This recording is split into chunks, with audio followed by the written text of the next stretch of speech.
Hello student, क्या हाल चाल है। एक बार फिर अपन जुड़े हैं अल्फा मैथ्स क्लासेस के साथ में। और बोर्ड एग्जाम 2026 बिल्कुल नजदीक है, बिल्कुल सर पे है। तो आज हमारा जो नेक्स्ट टॉपिक है वो आपका है वेक्टर अलजेब्रा। क्या है? Vector algebra. सबसे पहले अपन बात करते हैं कि नंबर ऑफ वेटेज कितना है इस एक्सरसाइज का। तो ये जो एक्सरसाइज है इसका जो टोटल वेटेज है एग्जाम के लिए वो लगभग 7 नंबर का आपका क्या है वेटेज है। पूरा का पूरा कितने नंबर का वेटेज आपका? 7 नंबर का इस चैप्टर का क्या है आपका वेटेज है एग्जाम के लिए। ठीक है। अब नेक्स्ट अपन बात करते हैं इस चैप्टर के अंदर जो क्वेश्चन बनते हैं उनका पैटर्न क्या है। तीन सबसे ज्यादा जो एमसीक्यू बनने वाले हैं, तो सबसे ज्यादा एमसीक्यू बनेंगे वो आपके यहाँ से बनेंगे वेक्टर अलजेब्रा से। 3 एमसीक्यू बनने वाले हैं। फिर दो आपके छोटे छोटे क्वेश्चन बनेंगे जिसमें आपका फिलिंग द ब्लैंक्स हो सकता है एक, और एक आपका वेरी शॉर्ट क्वेश्चन हो सकता है। तो दो क्वेश्चन बनेंगे, एक फिलिंग द ब्लैंक्स में आ जाएगा और एक आपका क्या आ जाएगा वेरी शॉर्ट टाइप में क्वेश्चन आ जाएगा। तो ये दो क्वेश्चन आपके बनने वाले हैं। तो टोटल यहाँ से 5 नंबर का पैटर्न हो गया। और उसके बाद में जो नेक्स्ट है वो आपका है एक 2 नंबर का शॉर्ट टाइप में क्वेश्चन आएगा। कितने नंबर का भाई? 2 नंबर का शॉर्ट टाइप में आपका क्वेश्चन आएगा। तो लगभग ये आपका वेटेज है 3+1+1+2। ठीक है। तो वेक्टर अलजेब्रा के अंदर 7 नंबर का जो टॉपिक है वो आपका आसानी से क्लियर हो जाएगा। और कैसे क्लियर होगा वो आज अपन इस वीडियो के माध्यम से पढ़ने वाले हैं। तो देखो, सबसे पहले जो अपने पास टॉपिक है उसके बारे में डिस्कशन करते हैं, फिर क्या क्या अपने को पढ़ना है। तो माइंड मैप की बात करेंगे। तो सबसे पहले अपने पास जो टॉपिक है वो है वेक्टर। वेक्टर से पहले अपन बात करते हैं स्केलर की। इसकी बात करते हैं अपन स्केलर की। ठीक है। वेक्टर अलजेब्रा का मतलब क्या है? सदिश बीज गणित। ठीक है। किसके बारे में अपन पढ़ने वाले हैं? सदिश बीज गणित, वेक्टर अलजेब्रा के बारे में पढ़ने वाले। ठीक है। तो सबसे पहले अपन बात कर रहे हैं किसके लिए? अदिश के लिए। और अदिश का मतलब क्या होता है? स्केलर होता है। तो सबसे पहले अपन बात कर रहे हैं किसकी? स्केलर की। स्केलर का मतलब क्या होता है आपका? अदिश होता है। तो एक ऐसी क्वांटिटी जिसके अंदर केवल और केवल क्या चाहिए आपको? मैग्नीट्यूड चाहिए। केवल और केवल क्या चाहिए आपको? मैग्नीट्यूड चाहिए। एक ऐसी क्वांटिटी जिसके अंदर केवल और केवल आपको क्या चाहिए? मैग्नीट्यूड चाहिए। ठीक है। मैग्नीट्यूड का मतलब क्या होता है हिंदी मीडियम वाले? मैग्नीट्यूड का मतलब क्या होता है आपका? परिमाण होता है। क्या होता है? परिमाण। परिमाण का मतलब मैग्नीट्यूड। और हो सकता है जो मैग्नीट्यूड है उसको कई बुक्स में आपकी डिस्टेंस से भी रिप्रेजेंट किया जाता है, लेंथ से भी रिप्रेजेंट किया जाता है। जैसे अपन पढ़ेंगे चैप्टर में लेंथ से रिप्रेजेंट करेंगे, कैसे करेंगे वो अपन समझेंगे। ठीक है। तो जो वेक्टर है उसके बारे में अपन अब डिस्कशन करते हैं। ठीक है। तो वेक्टर का मतलब क्या होता है? सदिश होता है। क्या होता है? सदिश। सिंपल सी बात है, वेक्टर का मतलब क्या होगा? सदिश। तो एक ऐसी क्वांटिटी जिसके अंदर मैग्नीट्यूड के साथ में, किसके साथ में? मैग्नीट्यूड के साथ में। किसके साथ में भी? मैग्नीट्यूड के साथ में आपके पास क्या हो? डायरेक्शन हो गया। मैग्नीट्यूड के साथ में क्या हो? डायरेक्शन। तो as well as direction with magnitude. ठीक है। मतलब परिमाण भी होना चाहिए आपका। क्या होना चाहिए? परिमाण भी होना चाहिए। और साथ में क्या होना चाहिए? दिशा भी होनी चाहिए। ठीक है। तो एक ऐसी क्वांटिटी जिसके अंदर परिमाण, क्या क्या? परिमाण और दिशा दोनों होंगे, वो क्या कहलाएगी आपकी? सदिश राशि कहलाएगी। क्या कहलाएगी? सदिश राशि। तो वेक्टर क्वांटिटी क्या होगी? जिसके अंदर मैग्नीट्यूड भी हो और साथ में क्या हो? डायरेक्शन भी हो, वो क्या कहलाएगी? आपकी वेक्टर क्वांटिटी कहलाएगी। ये आपको समझना थोड़ा सा। तो देखो, एक हल्की सी डेफिनेशन यहाँ पे बनाते हैं अपन। देखो, अगर आपके पास मैग्नीट्यूड है, क्या है? मैग्नीट्यूड है। क्या भैया, अगर आपके पास क्या है? मैग्नीट्यूड है, तो इसका मतलब मैग्नीट्यूड क्या होता है? सीधी सी बात है, परिमाण होता है। अगर आपके पास परिमाण है, क्या है? परिमाण है, तो इसका मतलब वो जो क्वांटिटी है वो कौन सी है? स्केलर क्वांटिटी है। कौन सी क्वांटिटी है? स्केलर मतलब अदिश।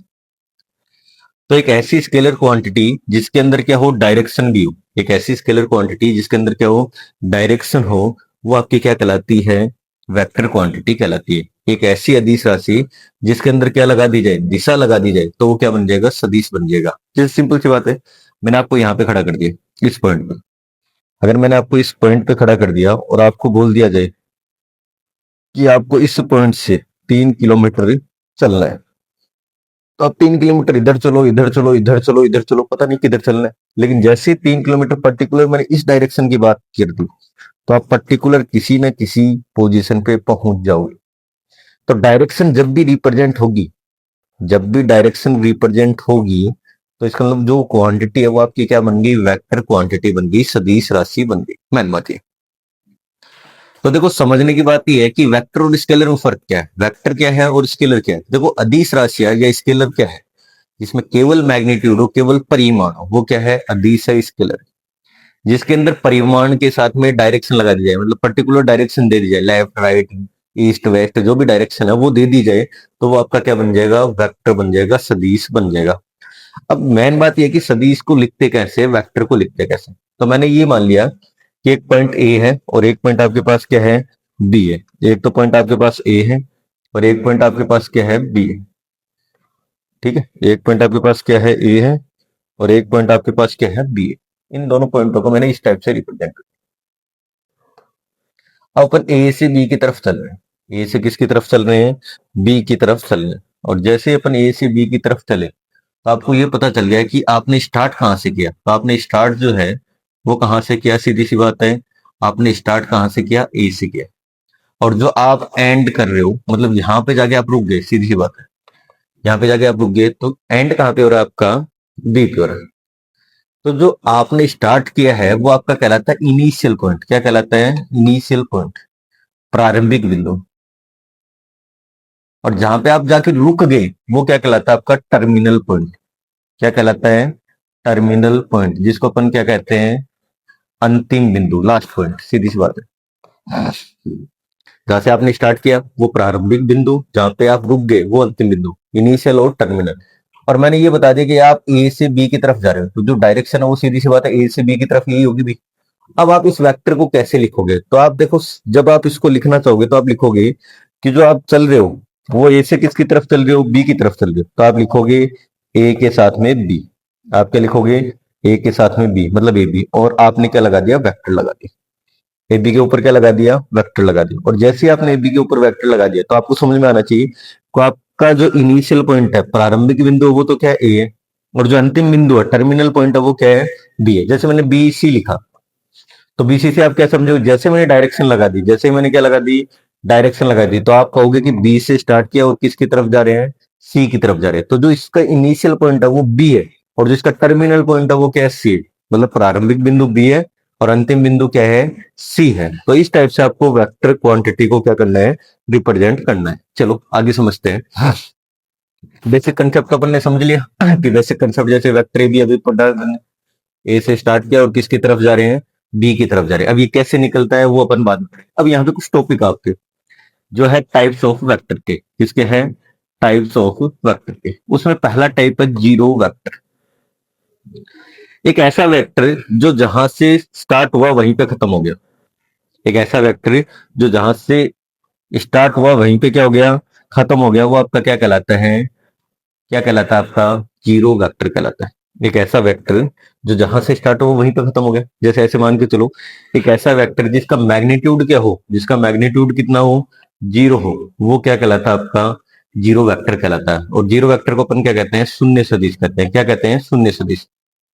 या फिर ऐसे भी समझ सकते हो, एक ऐसा वेक्टर जिसका इनिशियल, इनिशियल, ठीक है, और जो टर्मिनल पॉइंट है वो क्या हो, सेम। इनिशियल और टर्मिनल पॉइंट क्या हो, सेम हो, मतलब प्रारंभिक और अंतिम बिंदु क्या हो, संपाती हो, वो क्या कहलाता है आपका, शून्य सदिश कहलाता है। ये आपको थोड़ा सा समझना है। इकाई सदिश, जिसको अपन क्या कहते हैं, यूनिट वेक्टर। क्या कहते हैं भाई, यूनिट वेक्टर कहते हैं, इकाई सदिश। इकाई सदिश को किससे रिप्रेजेंट करते हैं, कैप से। और एक ऐसा सदिश जिसका मैग्नीट्यूड जो है, परिमाण जो है, वो कितना होना चाहिए, एक होना चाहिए। एक ऐसा सदिश है जिसका जो मैग्नीट्यूड है, परिमाण है, वो कितना होना चाहिए, एक होना चाहिए, वो क्या कहलाएगा, इकाई सदिश कहलाएगा, आपका यूनिट वेक्टर कहलाएगा। उसके बाद में आता है को इनिशियल। थोड़ा सा हिंदी में जो नाम है वो इसका डिफरेंट है, वो थोड़ा सा आप ध्यान रखना। जिसको अपन कहते हैं सह आदिम सदिश। कौन सा सदिश, सह आदिम सदिश। ठीक है, कौन सा सदिश है ये, सह आदिम सदिश है। कौन सा सदिश है भी, सह आदिम सदिश है। ठीक है,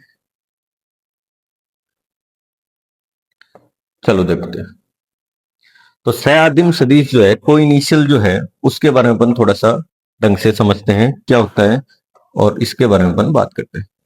देखो सीधी सी बात है, इनिशियल आ रहा है, को इनिशियल मतलब एक इनिशियल पॉइंट हो। तो एक ऐसा वेक्टर या दो से ज्यादा ऐसे वेक्टर जिनका जो इनिशियल पॉइंट है वो क्या हो, सेम हो। दो ऐसे वेक्टर है जिनका इनिशियल पॉइंट क्या होना चाहिए, सेम होना चाहिए, वो क्या कहलाते हैं आपके को इनिशियल। जैसे ये ए पॉइंट है, ये मैंने बी माना और ये मैंने क्या मान लिया, सी मान लिया।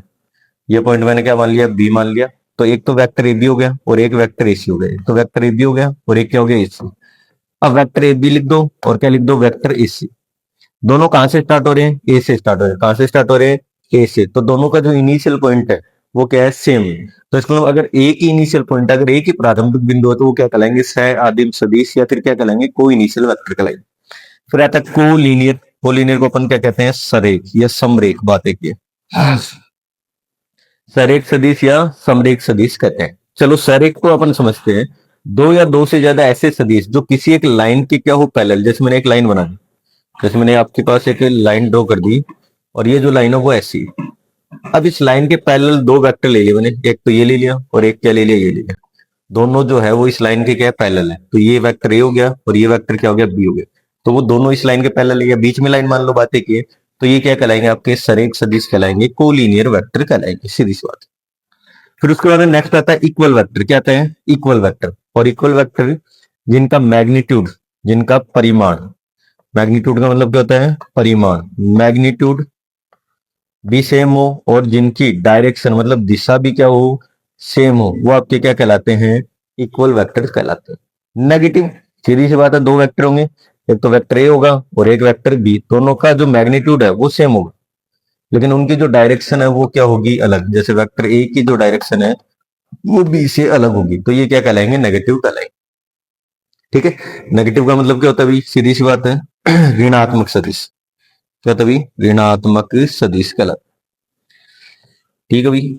तो देखो एग्जाम से आपकी बहुत ही ज्यादा नजदीक है, तो थोड़ा सा पेशेंस बनाए रखिए और हमारे साथ जुड़े रहिए। कोशिश यही है कि हम आपके पास जो भी मैटर प्रोवाइड करवा रहे हैं वो अच्छे से अच्छा करवाने की कोशिश कर रहे हैं ना। तो चलो नेक्स्ट अपन बात करते हैं, नेक्स्ट स्लाइड में कंपोनेंट ऑफ ए वेक्टर। कोई वेक्टर है उसके कंपोनेंट कैसे अपन रिप्रेजेंट कर सकते हैं, कैसे अपन बात करेंगे वो देखते हैं। मैंने ये मान लिया कि ये एक्स एक्सिस, वाई एक्सिस और आपके पास क्या है, जेड एक्सिस, तीन एक्सिस मैंने यहाँ पे मान लिया। ठीक है, एक्स एक्सिस, वाई एक्सिस और क्या मान लिया मैंने, जेड एक्सिस मान लिया। ठीक है? ये ओ इसका क्या है, ओरिजिन पॉइंट है, मूल बिंदु। ये एक्स एक्सिस मान लिया मैंने, ये वाई एक्सिस मान लिया और ये आपके पास क्या हो गया, जेड एक्सिस हो गया। ठीक है, अब मैंने यहाँ पे एक पॉइंट माना है पी, जो 3D में एक्चुअल में, और इसके कोऑर्डिनेट क्या है, X comma Y comma Z. ठीक है, जैसे अपन इनको मिलाते हैं, क्या मिलाते हैं, इन दोनों पॉइंटों को मिलाते हैं, तो ये बन गया ओ पी। और ओ क्या है, ओरिजिन है, 0 0 0। ध्यान से समझ लो। ठीक है, अभी मैंने आपको बताया था कि जो मैग्नीट्यूड होता है वो एक्चुअल में यहाँ पे डिस्टेंस से रिप्रेजेंट कर सकते हैं। कैसे कर सकते हैं वो समझते हैं। देखो मैंने ओपी निकाला, क्या निकाला, OP, distance between two point. क्या होता है, under root of X two minus X one का whole square, Y two minus Y one का होल स्क्वायर और Z two minus Z one का होल स्क्वायर। देखो अगर ये एक्स डायरेक्शन है तो इसकी डायरेक्शन में जो वेक्टर कंपोनेंट होगा वो आपका होगा आई कैप। क्या होगा, जो वेक्टर कंपोनेंट होगा वो आपका क्या होगा, आई कैप होगा। ध्यान रखना, क्या होगा वेक्टर कंपोनेंट, आई कैप होगा। क्या होगा भी, आई कैप होगा। ठीक है, जो वेक्टर कंपोनेंट होगा वो आपका क्या होगा, आई कैप होगा। ठीक है, वाई एक्सिस की बात करें, किसकी बात करें, वाई एक्सिस की, तो वाई एक्सिस में जो वेक्टर कंपोनेंट होगा वो होगा जे कैप। और अगर जेड एक्सिस की बात करें तो वेक्टर कंपोनेंट क्या होगा, के कैप। तो अगर यहां से मैं इसके वेक्टर को रिप्रेजेंट करने के लिए स्थिति सदिश जो है, पोजीशन वेक्टर को वेक्टर आर मानता हूं, तो वेक्टर आर इक्वल टू कितना आएगा, x I cap plus Y J cap और प्लस क्या आएगा, जेड के कैप आएगा। सीधी सी बात, इसका जो वेक्टर है कंपोनेंट है वो आई कैप, जे कैप और के कैप है। तो इसका जो पोजीशन वेक्टर आएगा वो क्या आएगा, x I cap plus Y J cap plus Z के। अगर मैं इसका मैग्नीट्यूड निकालता हूं तो इसका मैग्नीट्यूड आएगा आई कैप के साथ में जो है उसका स्क्वायर कर दो, जे कैप के साथ में जो है उसका स्क्वायर कर दो और के साथ में उसका स्क्वायर, और इन तीनों का क्या कर दो, सम कर दो। तो ये और ये दोनों क्या सेम है, क्या सेम है भी, सीधी सी बात है। तो इसमें जो आर का मैग्नीट्यूड है वही किसको रिप्रेजेंट कर रहा है, डिस्टेंस को यहाँ पे क्या कर रहा है, रिप्रेजेंट कर रहा है। तो ये दोनों चीजें। नेक्स्ट टॉपिक आता है direction cosine and direction ratio. सीधी सी बात है। जैसे मैंने अभी लिखा था वेक्टर आर बराबर X I cap plus Y J cap plus Z K cap, इसके डायरेक्शन कोसाइन और रेशियो कैसे निकालेंगे। सबसे पहली बात, मैंने मान लिया कि ये एक्स एक्सिस के साथ में अल्फा एंगल बना रहा है, वाई के साथ में बीटा और जेड के साथ में क्या बना रहा है, गामा एंगल बना रहा है। तो इसके जो डायरेक्शन कोसाइन है उनको अपन रिप्रेजेंट करेंगे एल, एम और एन से। एल बराबर क्या होगा, एल बराबर होगा कोस अल्फा जो इसके साथ में एंगल बन रहा है, एम बराबर होगा कोस जो वाई एक्सिस के साथ में एंगल बन रहा है, और एन बराबर होगा जो जेड एक्सिस के साथ में क्या बन रहा है, एंगल बन रहा है। तो जेड एक्सिस के साथ में क्या बन रहा है, गामा बन रहा है, तो ये हो गया कोस गामा। तो एल बराबर होगा कोस अल्फा, एम बराबर होगा कोस गामा, एन बराबर क्या होगा कोस, सॉरी एल बराबर कोस अल्फा, एम बराबर कोस बीटा और एन बराबर क्या होगा कोस गामा। तो सीधी सी बात है, अगर आपको डायरेक्शन कोसाइन निकालने, क्या निकालने हैं, डायरेक्शन कोसाइन निकालने, तो इसका मतलब आपके पास जो भी एंगल दे रखे हैं एक्सिस के साथ में, उन एंगल के आगे क्या लगा दो, कोस लगा दो, वही आपके क्या होंगे, कोसाइन होंगे।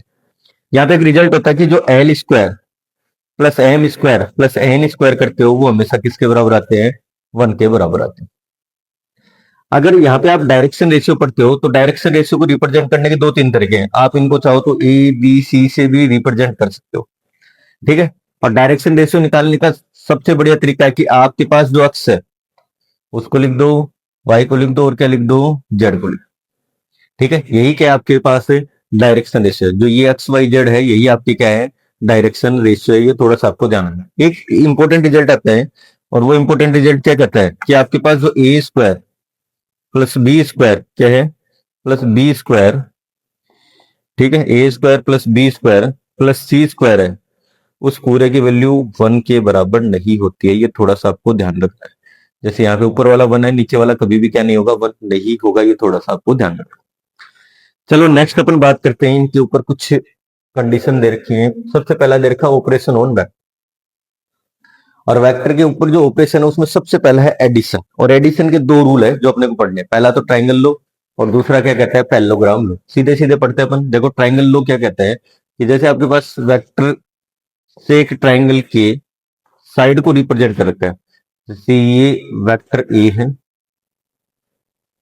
ठीक है, और ये जो वेक्टर है वो वेक्टर बी है डायरेक्शन के साथ में। तो ये जो है वो आपके पास कितना है, तो देखो इसकी डायरेक्शन ये है, इस वाले की डायरेक्शन ये है, और इसकी डायरेक्शन क्या है, तो आना तो ये डायरेक्शन में चाहिए था, और ये क्या आ जाएगा, वेक्टर ए प्लस क्या आ जाएगा, बी आ जाएगा। तो ये जो डायरेक्शन है वो चेंज होगी, और जैसे ही चेंज होगी तो जो वेक्टर सी है उस पूरे के बराबर क्या आएगा, ए प्लस क्या आएगा, बी आएगा। ये थोड़ा सा आपको ध्यान है। पैरेललोग्राम लोग क्या कहते हैं, जैसे ये मान लो ये आपके पास एक पैरेललोग्राम है, ठीक है, ये आपके पास क्या है, एक समांतर चतुर्भुज है, और ये इसका क्या है, डायगोनल। ये वेक्टर ए है और ये वेक्टर क्या है, बी है। दो एडजेंट साइड है, दो आसन भुजाएं हैं, संलग्न भुजाएं हैं, तो इनका जो रिजल्टेंट आएगा वो इनके विकर्ण में आएगा। क्या आएगा, विकर्ण में।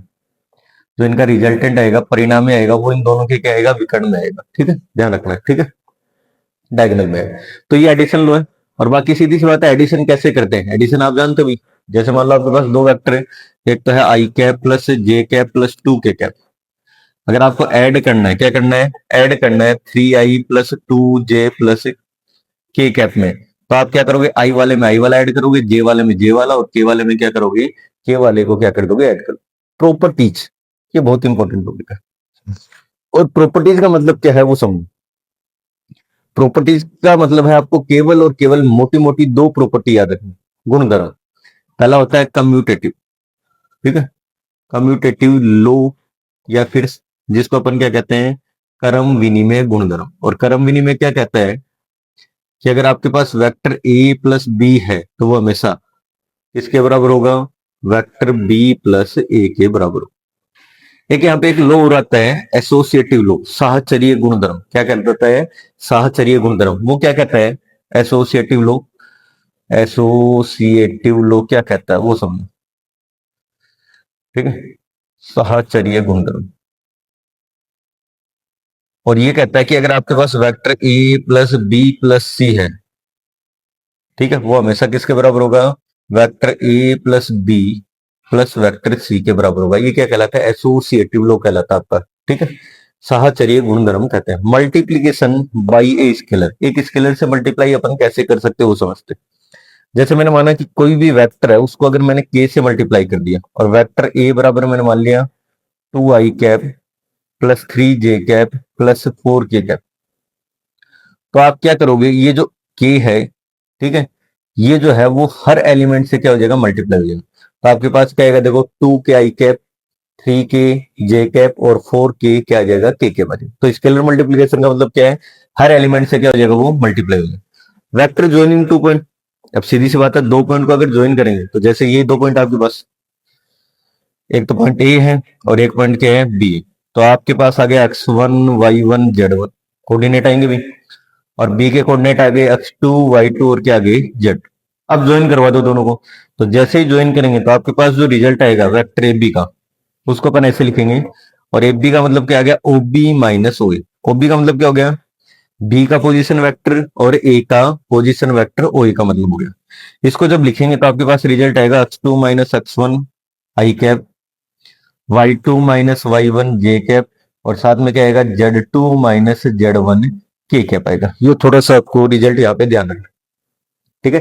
वेक्टर ज्वाइनिंग 2 पॉइंट का मतलब क्या हो गया, जैसे वेक्टर ए बी लिखा हुआ है, तो ए बी का मतलब क्या हो गया, बी वाले में से ए वाले को माइनस कर दो। अगर मान लो आपके पास वेक्टर बी सी लिखा हुआ है, तो सी वाले में से किसको माइनस कर दो, बी को माइनस कर दो। ये क्या होता है, वेक्टर ज्वाइनिंग 2 पॉइंट्स होता है आपके पास।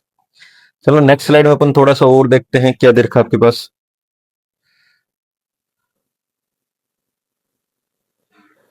चलो देखो, सेक्शन फॉर्मूला दे रखा है, क्या दे रखा है, सेक्शन फॉर्मूला। और सेक्शन फॉर्मूला के लिए अपन ने ये मान लिया कि आपके पास दो वेक्टर है। कितने वेक्टर है भाई, दो वेक्टर है, ठीक है। एक को तो वेक्टर मैंने ए मान लिया, और एक को क्या मान लिया मैंने, बी मान लिया। आप तो पी क्यू वगैरह मान सकते हो।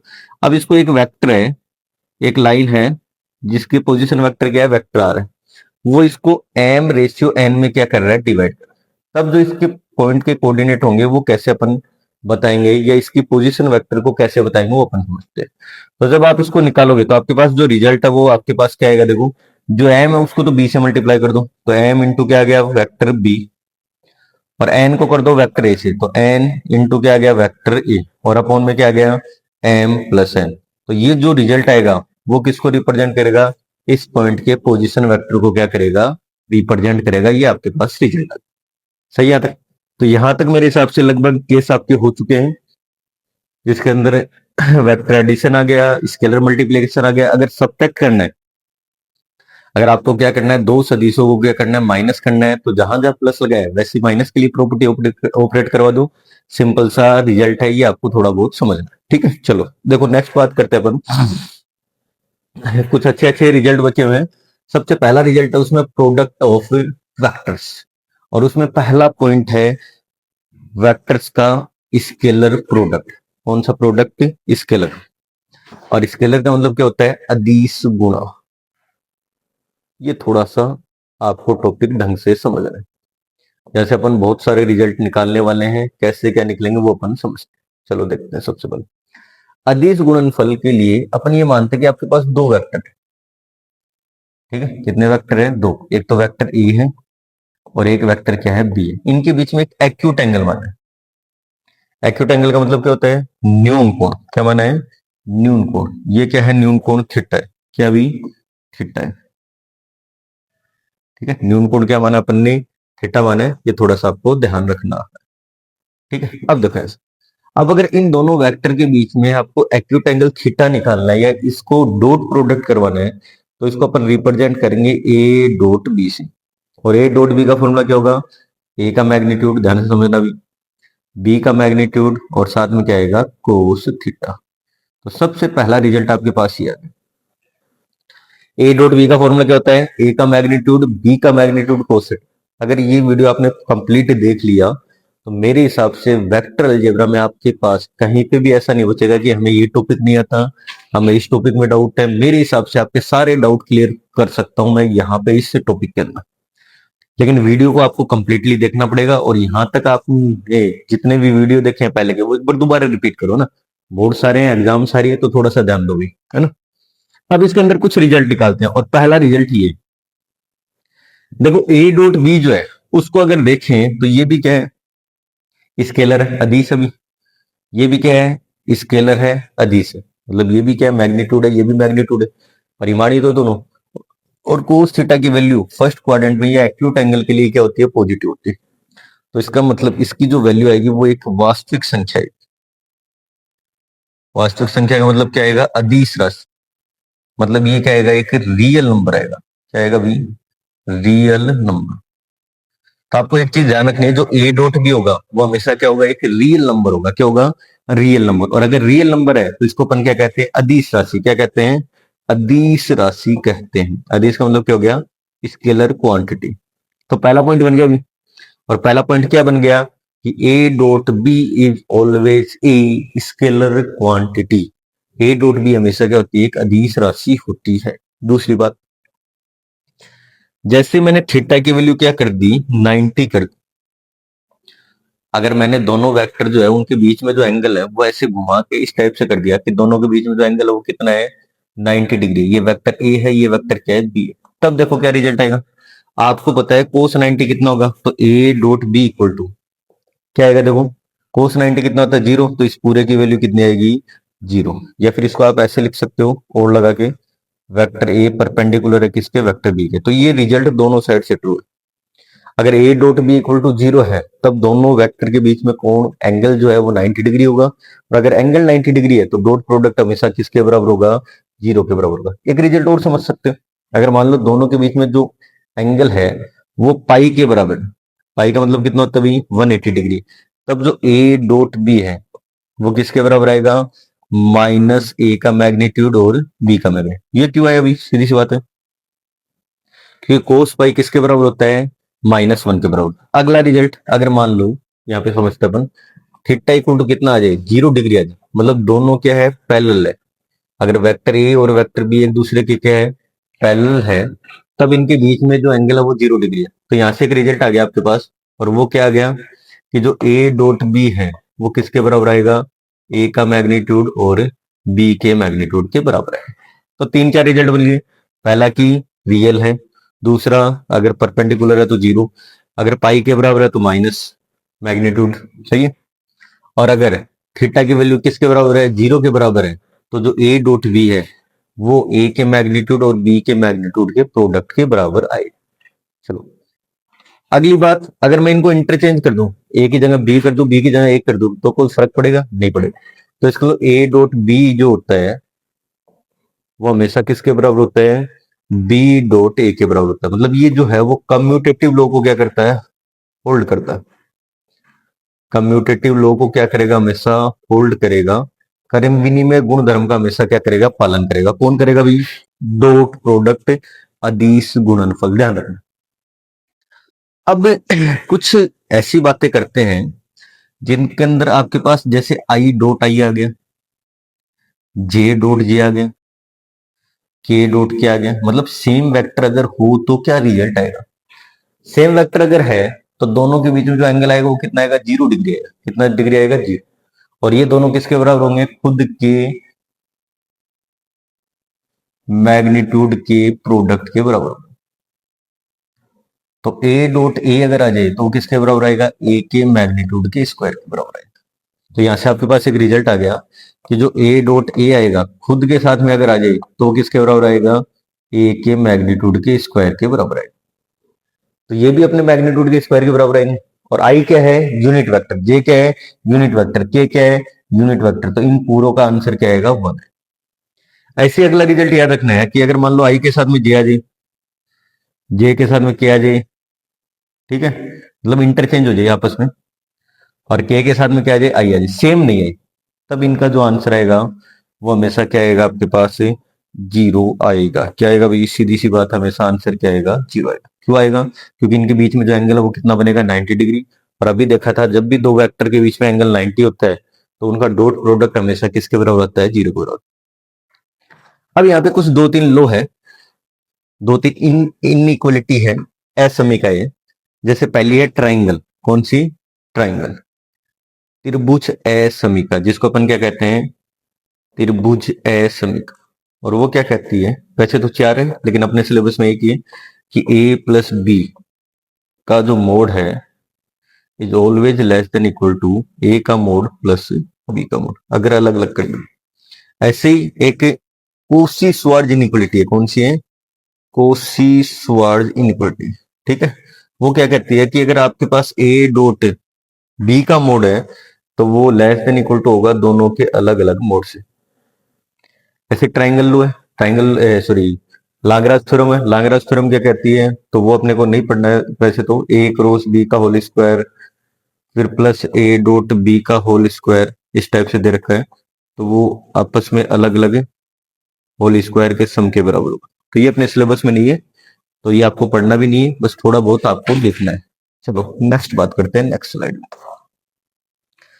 Projection of A vector on A line या अनदर वेक्टर। तो लाइन का कंसेप्ट आपके सिलेबस में बहुत कम है, बस आपको ये देखना है कि अगर किसी वेक्टर पे आ जाए, जैसे वेक्टर पे होगा वैसे लाइन पे होगा।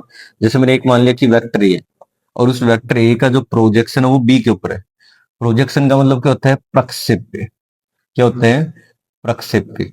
मतलब एक वेक्टर की जो छाया है वो दूसरे वेक्टर पे कितनी आ रही है। जैसे ये वेक्टर मैंने ए मान लिया, और ये वेक्टर मैंने क्या मान लिया, बी मान लिया। तो इस वेक्टर की जो प्रोजेक्शन है, छाया है, वो यहां तक आ रही है, सीधी सी बात है। तो ये क्या है, कैसे निकलेगा, सीधी सी बात। तो ये इसका फॉर्मूला क्या है, ए डॉट क्या कर दो, बी कर दो। ठीक है, तो आपको क्या करना है, ए डॉट क्या करना है, बी कैप करना है। और ए डॉट बी कैप का मतलब क्या हो गया, बी कैप का मतलब क्या था, वेक्टर अपॉन क्या हो गया, वेक्टर का मैग्नीट्यूड हो गया।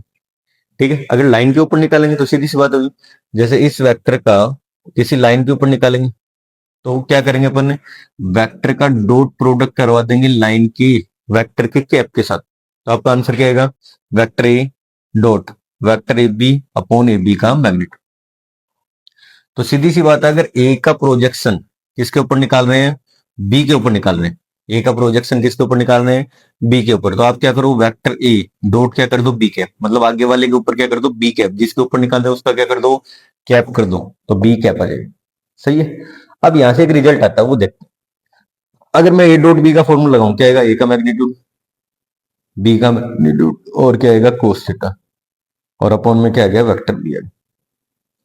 तो अगर मान लो इन दोनों वेक्टर के बीच में जो प्रोजेक्शन है उसकी वैल्यू कितनी आ रही है, जीरो आ रही है। प्रोजेक्शन की वैल्यू कितनी आ रही है, जीरो।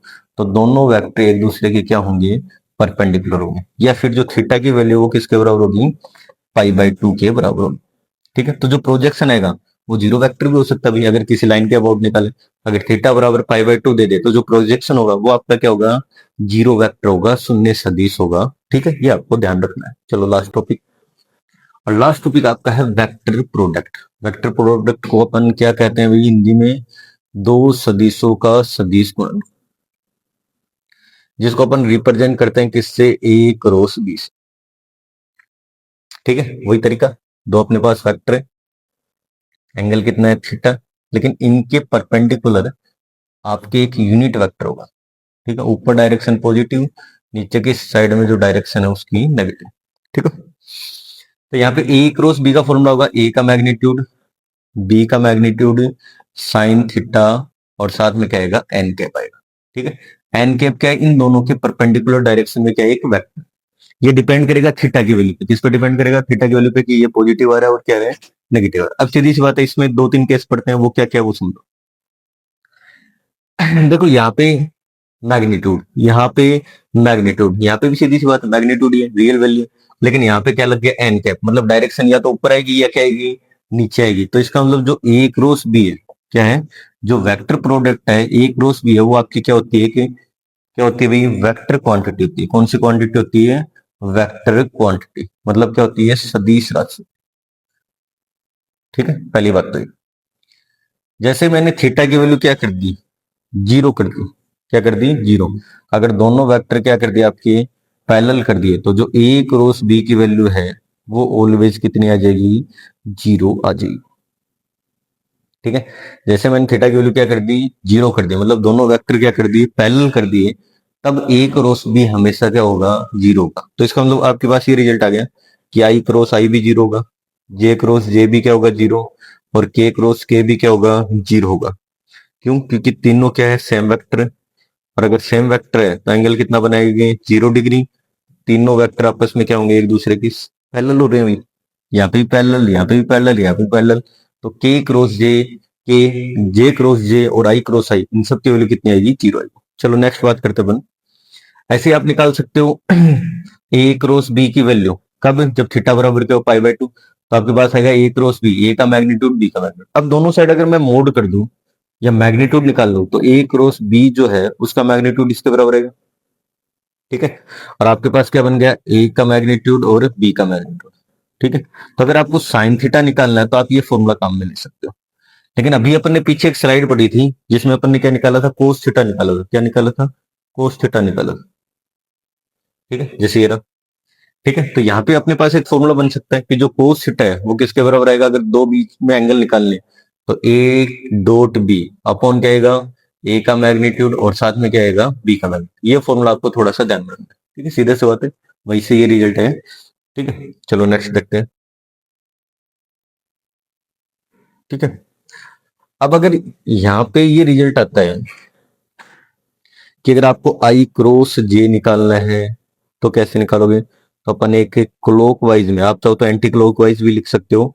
सबसे पहले अपन लिख रहे हैं आई कैप, फिर क्या लिख रहे हैं अपन, जे कैप, और फिर अपन क्या लिख रहे हैं, के कैप। अगर ये सेम इसी डायरेक्शन में होगा तब तो आंसर पॉजिटिव में, देखो आई क्रॉस जे सेम में तो आंसर आएगा के कैप। लेकिन मैंने लिखा है जैसे के क्रॉस जे लिख दिया तो के क्रॉस जे उल्टी डायरेक्शन होगी तो आंसर क्या आएगा, माइनस का आई कैप आएगा। ये थोड़ा सा आपको ध्यान में, अगर डायरेक्शन चेंज कर देंगे तो जो आंसर है वो क्या आ जाएगा, नेगेटिव आ जाएगा। ये थोड़ा सा ध्यान में रखना। अब यहाँ पे कुछ एप्लीकेशन आती है और वो एप्लीकेशन ये कहती है कि सबसे पहले अपन निकालते हैं area of triangle, area of triangle ABC. अगर आपके पास कोई भी एक ट्राइंगल है जिसकी दो एडजेंट साइड गिवन है, जैसे ए बी सी, तो अगर आपको ये दोनों साइड गिवन है, जैसे ये वेक्टर ए है, ये वेक्टर क्या है बी, तो आपके पास जो एरिया ऑफ ट्राइंगल आएगा वो आएगा 1/2 ए बी क्रॉस क्या आएगा ए सी। ध्यान रखना ये दोनों जो साइड है वो एडजेंट साइड होनी चाहिए, मतलब इनके जो इनिशियल वेक्टर वो सेम होने चाहिए। या फिर आप इसको ऐसे लिख सकते हो 1/2 ए क्रॉस बी। सेम यही रिजल्ट पैरेललोग्राम में, अगर मान लो ऐसे ही आपको area of parallelogram A B C D पूछ लें, ठीक है, तो इसमें 1/2 तो हट जाएगा, केवल और केवल आंसर क्या आएगा, ए क्रॉस बी। और ये दोनों भी क्या होनी चाहिए, एडजेंट साइड के पोजीशन वेक्टर होनी चाहिए।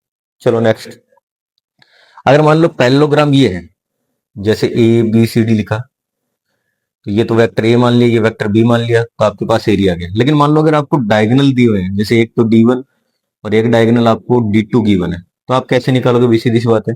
तो area of triangle A B, sorry, area of parallelogram A B C D कैसे आएगा, 1/2 समांतर चतुर्भुज का क्षेत्रफल क्या आएगा, D1 क्रॉस D2 का मैग्नीट्यूड क्या आएगा भाई, 1/2 D1 क्रॉस D2 का मैग्नीट्यूड।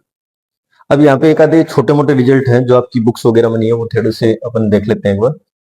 जैसे ये तो समझ गए होंगे, चलो ये नहीं तो एक बार पीछे वाला ये समझ गए होंगे।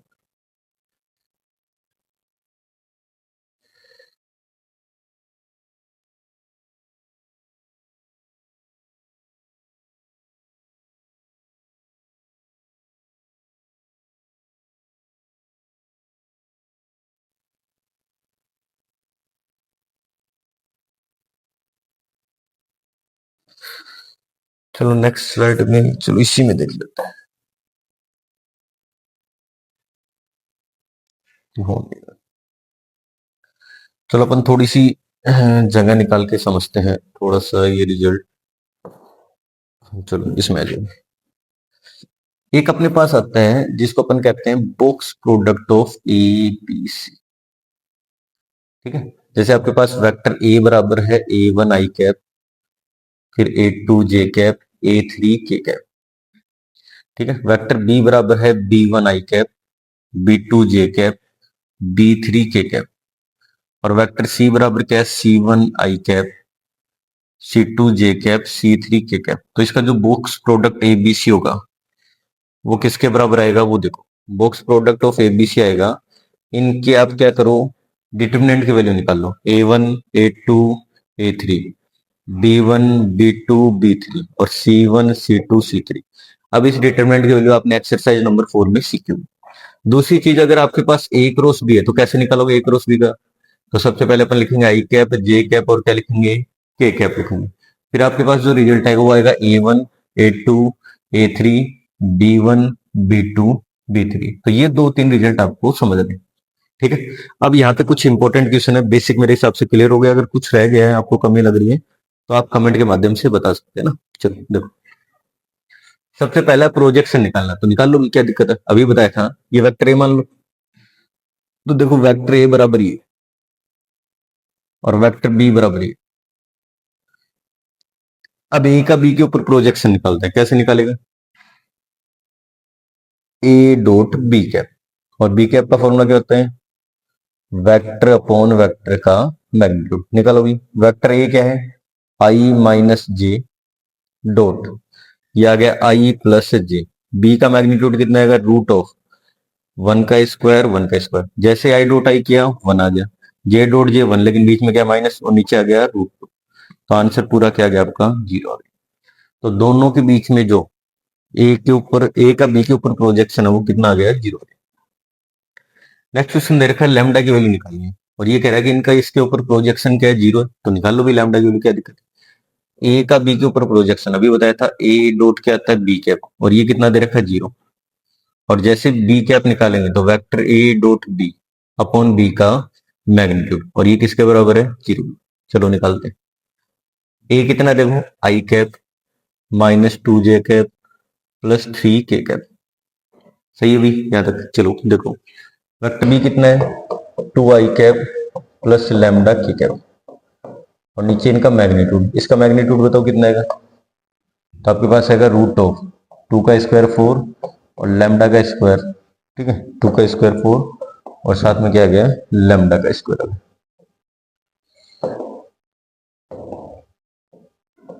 और ये किसके बराबर, 0, तो ये तो 0 में चला गया सीधी सी बात। अब सोल्व करो भी, आई डॉट आई वाला आ जाएगा, कितना आ गया, 2 आ गया, ठीक है, जे है ही नहीं तो के डॉट के वाला आ जाएगा, तो प्लस में कितना गया, 3 लैम्डा बराबर कितना गया, 0। तो यहां से अगर आपको लैम्डा की वैल्यू निकालनी, किसकी वैल्यू निकालनी है, लैम्डा की, तो आपके पास क्या आएगा, 3 लैम्डा इक्वल टू -2, तो लैम्डा की वैल्यू कितनी आ गई, -2/3 आ गई।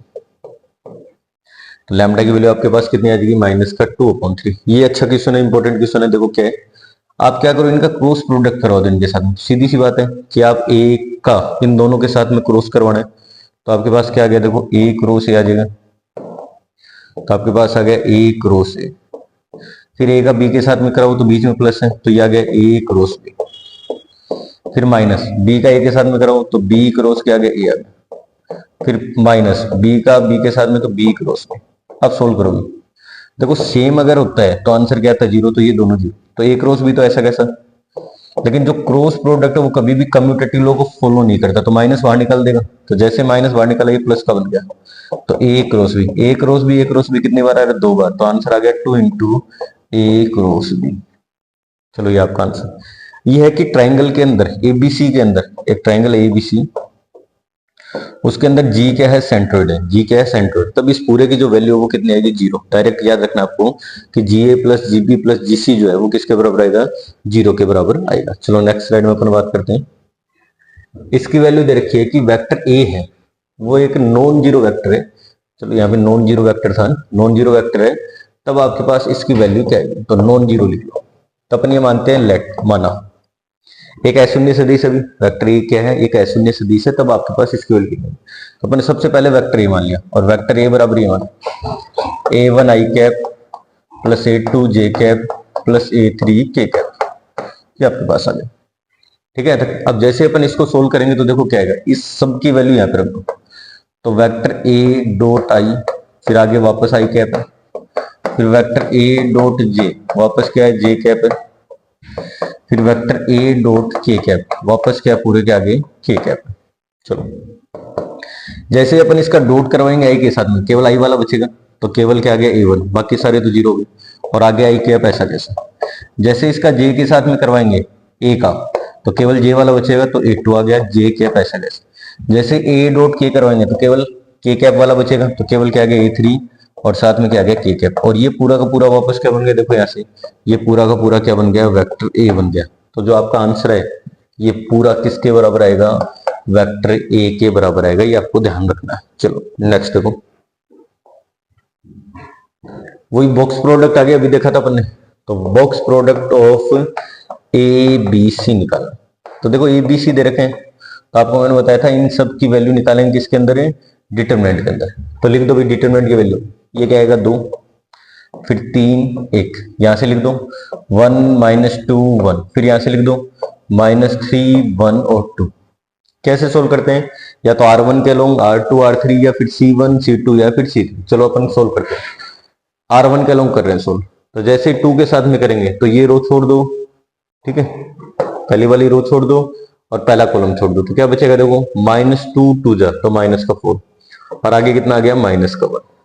फिर -3 के साथ में क्या आएगा? ये रो छोड़ दो, ये कॉलम छोड़ दो, तो ये तो 2 आ गया, ठीक है, और माइनस माइनस प्लस का क्या आ गया? 3 आ गया, ठीक है। फिर नेक्स्ट क्या आ गया? +1 1 के साथ में क्या गया? ये रो छोड़ दो, ये कॉलम छोड़ दो, तो क्या आएगा? 1 और प्लस माइनस क्या आ गया? 6। या फिर यहां नहीं समझ में आ रहा तो और थोड़ा डिटेल में कर सकते हो। जैसे आपने 2 लिखा, क्या लिखा? 2 लिखा, 2 के साथ में इसका क्या लिख लो? माइनस लिख लो। क्या लिख लो? माइनस लिख लो, जिसको अपन क्या कहेंगे? उपसारणिक कहेंगे, ठीक है। तो क्या आएगा? देखो -2 1 1 2। फिर -3 के साथ में क्या लिखेंगे? इसका माइनर, तो क्या आ गया? 1 1 और -3 2। क्या आ गया? 1 1 और साथ में क्या आ गया? -3 और क्या आ गया? 2 आ गया।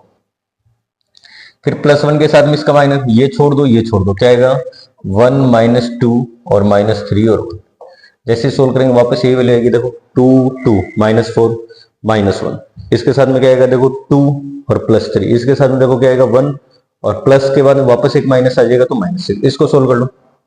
-5 2 जा -10, ये कितना है? 5, तो माइनस का 15, ये कितना है? -5, तो 15 5 20 10 30, तो माइनस का कितना आ गया? 30 आंसर आपके पास आ गया। चलो नेक्स्ट अपन बात करते हैं। नेक्स्ट क्वेश्चन में आपको ए क्रॉस बी का मैग्नीट्यूड फाइंड करना है। चलो पहले तो ए क्रॉस बी फाइंड करो, पहले तो ए क्रॉस बी फाइंड करो। कैसे फाइंड करेंगे? देखो आई कैप लिख दो, जे कैप लिख दो, की कैप लिख दो, सही है। आई कैप के कंपोनेंट 2 -1 1, ठीक है, और यहां से वेक्टर बी के साथ में लो 1 1 -3, सही लिखा गया। चलो वही तरीका भी जैसे अपन ने पढ़ा था आई कैप के साथ में, R1 का लोग ओपन कर रहे हैं तो इसका माइनर लिख दो समझने के लिए, तो क्या आएगा? देखो -1 1 1 -3। फिर -j के साथ में देखो क्या आएगा? ये रो ये कॉलम छोड़ दो, तो 2 1 और 1 -3। फिर के कैप के साथ में देखो क्या आएगा?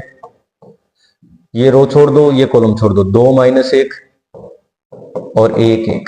चलो सोल्व कर लो, क्या आएगा?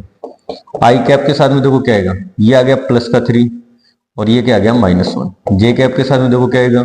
ये -6, ये -1, सही है। और के कैप के साथ में देखो क्या आएगा? इनको मल्टीप्लाई करेंगे 2 2 और माइनस माइनस प्लस का 1, तो आपके पास आंसर आ गया 2 आई कैप माइनस माइनस प्लस का 7 जे कैप, सही है, और प्लस का 3 के कैप। तो ये तो आ गया ए क्रॉस बी, सही है बच्चों। चलो अब अपन बात करते हैं ए क्रॉस बी का मैग्नीट्यूड। किसकी बात कर रहे हैं? ए क्रॉस बी के मैग्नीट्यूड की। देखो क्या आएगा? इनका मैग्नीट्यूड कर दो, 2 का स्क्वायर प्लस 7 का स्क्वायर प्लस 3 का स्क्वायर। 2 का स्क्वायर कितना होता है? 4, 7 का स्क्वायर 49 और 3 का स्क्वायर 9, ठीक है। जैसे अपन इनमें ऐड करेंगे तो 49 और 9 कितने बन गए? 58। तो आंसर कितना आ गया? √62 आपका आंसर आ जाएगा। चलो नेक्स्ट अपन बात करते हैं। नेक्स्ट क्वेश्चन दे रखा है, ये निकालना। यहाँ पे एक दो क्वेश्चन इंपॉर्टेंट है, यहाँ पे प्लस भी आ सकता है, यहाँ पे माइनस भी आ सकता है। चलो करते हैं। सबसे पहले ये बना लो, ठीक है। तो ये आई कैप मान लो, ये जे कैप मान लो और ये क्या मान लो? के कैप मान लो। सेम डायरेक्शन में होगा तब तो दिक्कत नहीं है। आई तो ऐसा कैसा? के क्रॉस जे, तो के क्रॉस जे उल्टी डायरेक्शन होगी भी, तो माइनस का क्या आएगा? आई कैप आएगा। फिर माइनस जे कैप डॉट के क्रॉस आई, सही डायरेक्शन अभी, तो क्या आएगा? जे कैप आ जाएगा। फिर के कैप ऐसा कैसा? आई क्रॉस जे, तो आई क्रॉस जे सेम डायरेक्शन में, कोई दिक्कत नहीं है, तो क्या आएगा? के कैप आ जाएगा। आई डॉट आई 1 होता है तो -1, ये भी 1 -1 तो +1, कैंसिल आउट हो गया तो कितना आ गया? 1 आ गया। लेकिन जैसे अगर यहाँ पे प्लस होता तो आंसर क्या आता? देखो -1 तो आता, +1 और फिर वापस क्या था? +1, तब आंसर क्या था? प्लस का 1। यहाँ पे क्या है आंसर? -1 और यहाँ पे क्या आता आंसर? प्लस का 1। तो ये थोड़ा सा आपको ध्यान में रखना है। चलो नेक्स्ट बात करते अपन। ये दे रखा है कि ए और बी का जो प्रोजेक्शन है, मतलब ए का बी के ऊपर जो प्रक्षेप्य है वो कितना है? 4। ए का बी के ऊपर जो प्रोजेक्शन है वो कितना है? 4 है। तब आपको पी की वैल्यू निकालनी है। कैसे निकलेगा? देखो अपने को गिवन है कि जो ए का बी के ऊपर प्रोजेक्शन है वो कितना है 4, निकाल लो भी। इसका फॉर्मूला क्या होता है वेक्टर अपॉन वेक्टर का मैग्नीट्यूड, वेक्टर अपॉन वेक्टर का मैग्नीट्यूड निकालो। वेक्टर ए क्या है P I cap plus J cap plus 4 के कैप डॉट वेक्टर बी कितना है 2 i cap plus 6 J cap plus 3 के कैप और इसका मैग्नीट्यूड, इसका मैग्नीट्यूड देखो 2 का स्क्वायर प्लस क्या आएगा 6 का स्क्वायर, ठीक है, और प्लस क्या आएगा 3 का स्क्वायर इक्वल टू कितना आएगा 4 आएगा। सोल्व करो भाई, जैसे सोल्व करेंगे तो आई डॉट आई 1 हो जाएगा तो केवल बचा 2p, जे डॉट जे 1 हो जाएगा तो केवल क्या बचा 6 बचा, के डॉट के 1 हो जाएगा तो कितना बचा 12 इक्वल टू 4। ऐसा कैसा, एलसीएम देखो कितना है सॉरी इसको मल्टीप्लाई करके देखो 2 का स्क्वायर 4 6 का स्क्वायर 36 तो देखो आंसर क्या आएगा 4 प्लस 36 प्लस कितना आ गया 9 तो ये पूरा बन गया 49 और 49 का मतलब क्या होता है रूट ऑफ 49 कितना हो गया 7 तो आपके पास आ गया 2p प्लस 6 और 12 18 और ये आपके पास आ गया क्रॉस मल्टीप्लाई हो गया 4 इंटू 7 सही है? तो 2p ये जो 18 है वो इधर आया माइनस का 18 और प्लस का कितना हो गया 28 तो 2p की वैल्यू कितनी आ गई माइनस सॉरी प्लस का 10 आ गई तो p इक्वल टू कितना आ गया आपके पास 10/2 तो आंसर कितना आ गया 5 आपका आंसर आ गया। चलो नेक्स्ट क्वेश्चन, प्रोजेक्शन बताना है अक्स एक्सिस के ऊपर तो अक्स एक्सिस के ऊपर केवल क्या होगा आई कैप होगा। तो देखो वेक्टर इसको मैंने मान लिया ए और इसको मैंने क्या मान लिया बी मान लिया, ए डॉट बी कैप बताओ क्या आएगा, ठीक है, अगर ए डॉट बी कैप बताएंगे तो आपके पास क्या आएगा आई प्लस 2j, ठीक है, डॉट आई कैप और आई कैप का मैग्नीट्यूड 1 तो आई डॉट आई कितना आएगा 1 तो इस पूरे का जो आंसर है वो कितना आएगा 1 आएगा। लेकिन कई एनसीईआरटी में इसको आई कैप भी दे रखा है तो केवल अगर एक्स एक्सिस पे बात करें तो केवल एक्स एक्सिस पे क्या होता है भाई आई कैप होता है तो डायरेक्ट अगर आपको ऑप्शन आई कैप दिखे जैसे आई कैप जे कैप के कैप और नन ऑफ दी तो आपका आंसर क्या आएगा आई कैप आएगा, ठीक है। फिर देखा ये इंपॉर्टेंट क्वेश्चन एग्जाम में पूछा हुआ है तो आप इनको मल्टीप्लाई कर दो, इनके बीच में क्या है डॉट प्रोडक्ट, जैसे ही आप लेफ्ट हैंड साइड के अंदर इस पूरे का डॉट प्रोडक्ट कराओगे तो आपके पास क्या रिजल्ट आएगा वही आपका आंसर डिसाइड करेगा। चलो देखते हैं, अक्स का डॉट करवा दो अक्स के साथ में तो अक्स डॉट अक्स, फिर अक्स का करवा दो ए के साथ में तो अक्स डॉट ए, सही है तक। फिर आगे क्या दे रखा है माइनस ए का तो माइनस ए डॉट अक्स और minus A dot equal to 8। अब कुछ रिजल्ट दे रखे हैं और वो रिजल्ट कह रहा है कि ए यूनिट वेक्टर और यूनिट वेक्टर है तो इसका मतलब इकाई सदिश है तो मैग्नीट्यूड कितना आएगा 1 और अगर मैग्नीट्यूड का स्क्वायर करें तो भी क्या आएगा 1 आएगा सीधी सी बात। तो अक्स डॉट अक्स तो इसका मतलब अक्स के मैग्नीट्यूड का स्क्वायर ये दोनों क्या है कम्यूटेटिव लोग होल्ड करेंगे तो कट जाए और माइनस ए डॉट ए तो ए के मैग्नीट्यूड का स्क्वायर, सही है तक। अब सोल्व करो भी। तो आपके पास जैसे ही रिजल्ट आया अक्स के मैग्नीट्यूड का स्क्वायर तो ऐसा कैसा, सही है तक, और ये जो रिजल्ट है वो आ गया -1 के बराबर, ठीक है। तो अक्स के मैग्नीट्यूड का स्क्वायर किसके बराबर आ गया 1 को उधर ले जाओ तो कितना आ गया 9 आ गया, दोनों साइड रूट कर दो तो जो अक्स का मैग्नीट्यूड है वो किसके बराबर आ गया √9 तो magnitude of X equal to कितना गया +-3, लेकिन मैग्नीट्यूड कभी नेगेटिव में नहीं ले रहे अपन तो आंसर क्या आ गया केवल 3 ले लो, कोई दिक्कत नहीं, ठीक है। तो ये आपका आंसर आ गया। चलो नेक्स्ट क्वेश्चन देखो, ठीक है। नेक्स्ट क्वेश्चन में आपको ये प्रूफ करके बताना है कि ये जो एंगल है वो कितना बना रहे हैं वो फाइंड करना है। चलो ठीक है, तो अगर एंगल फाइंड करेंगे तो दो लाइंस के बीच में एंगल कैसे फाइंड करेंगे उसका आपके पास एक फॉर्मूला है। देखो कोस थीटा का फॉर्मूला पढ़ा था अपने और कोस थीटा बराबर क्या होता है b1 डॉट या a1 डॉट a2, ठीक है, जैसे मान लो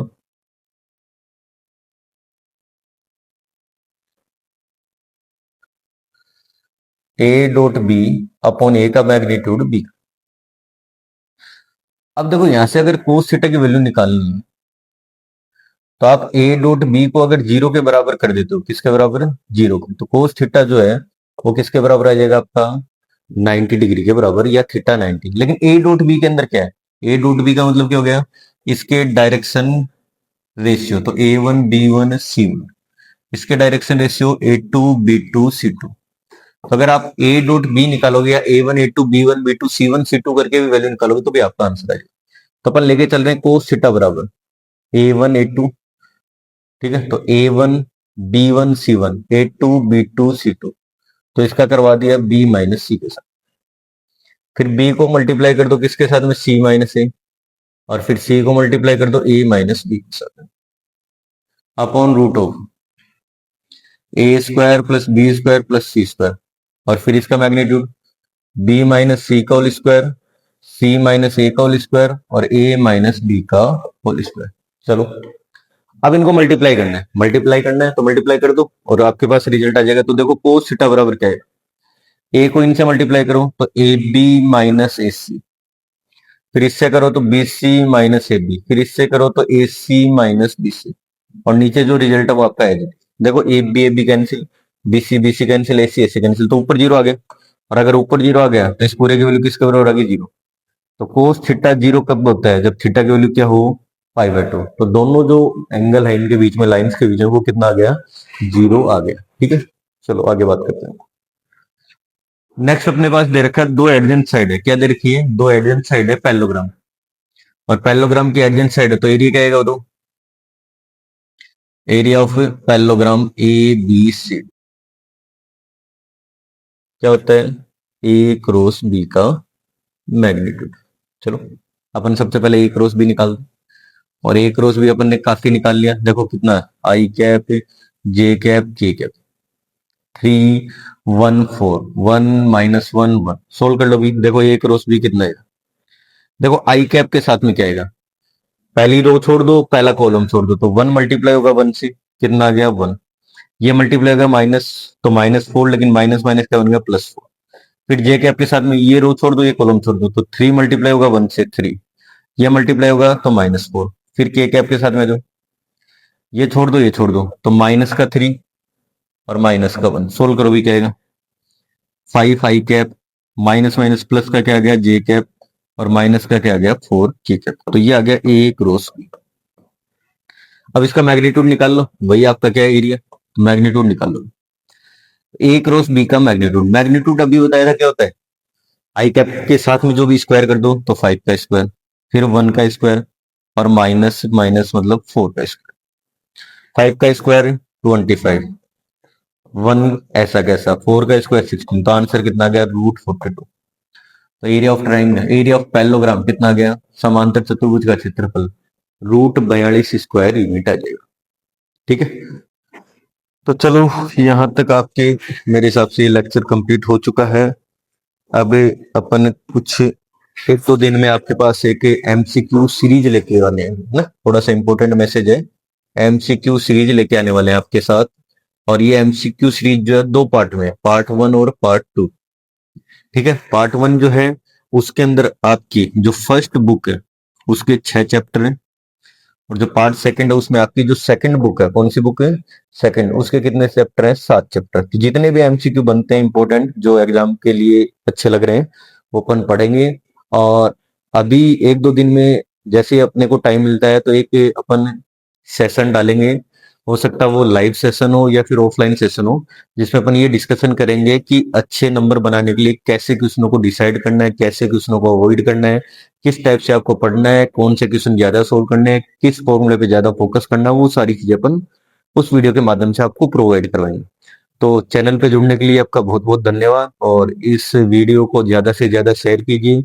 अगर कोई भी आपको ऐसे लग रहा है कि यहाँ पे कोई डाउट है, कोई इश्यू है, तो कमेंट के माध्यम से आपको जरूर बताएं। ठीक है, और जितने भी वीडियो हमने अपलोड किए हैं उन सबको आप पहले पढ़ने की कोशिश करो, ताकि आपके जो आगे का मैटर है वो कंप्लीट हो जाए। Thank you very much.